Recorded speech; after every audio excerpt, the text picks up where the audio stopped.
Greetings. The title of this video is The Value of Solitude, or The Value of Solitude, but I should stick with Value of Solitude. And what is solitude? Solitude is the to be basically in your own presence and alone.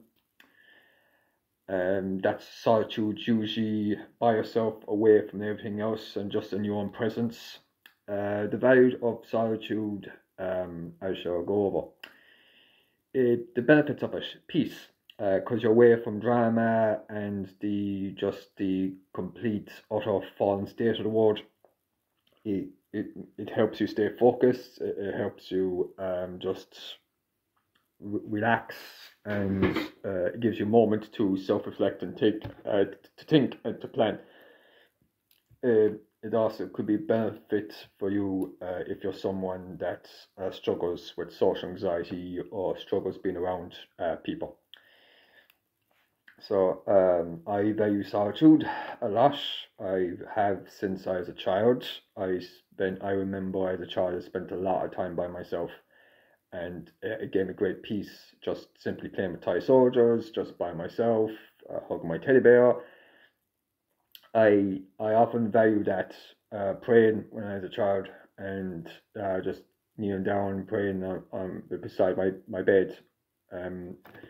So I remember that quite well, and it gave me a sense of peace that was very hard to understand. And even now, whenever something happens, I often just go back and just go into a solitude. I like being by myself, and that said, do I want to connect with people? Yes, more than anything. But it can be deeply hard, and it takes a huge toll energy wise. So I just like spend time just in my own presence praying, and in the presence of the Lord, and that's what gives me a sense of comfort and peace. And there's great value in solitude. Now, people get like solitude somewhat mixed up with what's the word? Trying to think of it now. Isolation. Now, it is quite similar, isolation and solitude, but it's a difference of mindset. Someone who's isolated doesn't want to isolate themselves from others. Someone in solitude actually wants to do that. So that's the difference between isolation and solitude.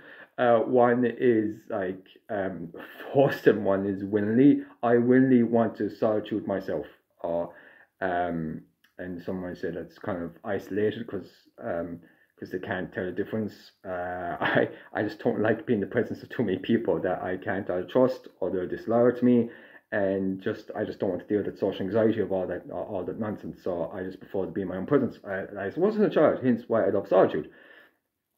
I love serving people. That's the only thing that I love doing outside of being solitude about one sign. So yeah, there's great value in solitude. I know some people, they are the polar opposite. They need that energy to be around people a lot, and they can't be by themselves. Mainly, probably because they hate being in their own presence. So it's kind of some people need to cling on to other people, and all they get that sense of purpose or a sense of like connection. I'm the opposite. I prefer to just withdraw myself, and the whole like extroverted introverted thing. Now, which I find kind of fascinating. I don't really take much notice of it, but I do find it quite fascinating. Some people say the introverted, some people say the extroverted. I don't have a clue what I am. It just depends on the people I'm around. Sometimes I just want to be away from people. Sometimes I want to be in their presence. It depends. But anyway, back on top of the value of solitude. It's very good. If you're someone that loves solitude, it's very awesome.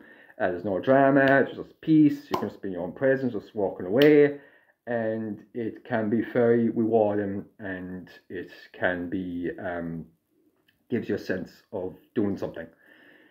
You could be productive. So yeah, I that's one of the reasons why I value solitude a lot. That avoids all drama. So yeah. Anyway, that's it for this video, the value of solitude, and I hope that it could be something that more people will value, because it's a good thing.